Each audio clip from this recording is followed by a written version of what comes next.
એટીએમમાંથી પૈસા કાઢો ને એટલે સૌથી પહેલાં બેંક તમને તમારું કાર્ડ પાછું આપે. પૈસા પછી આપે, કાર્ડ પહેલાં આપી દે તમને પાછું.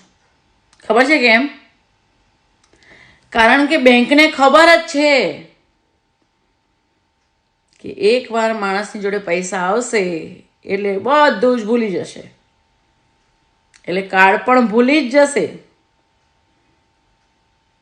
એટલે કાર્ડ પહેલું પાછું આપે અને પૈસા પછી. દુનિયાનો ધારો છે, માણસની જોડે પૈસો આવે ને એટલે ધીરે ધીરે ધીરે ધીરે એનું વર્તન બદલાતું જાય, વાણી બદલાતી જાય, અને એકવાર માણસ આખો બદલાતો જાય અને બદલાઈ જ જાય. સામેવાળાને આપણને નથી ઓળખતા ને એવું પ્રિટેન્ડ કરવા માંડે.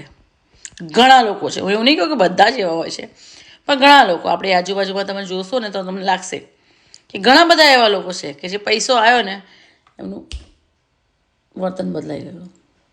ભાઈ પૈસો આખી જિંદગી નથી ટકવાનો, પૈસો ઉપર નથી જવાનો, એ લોકો ભૂલી જાય છે. હા, બાકી મોજ કરું. Love you.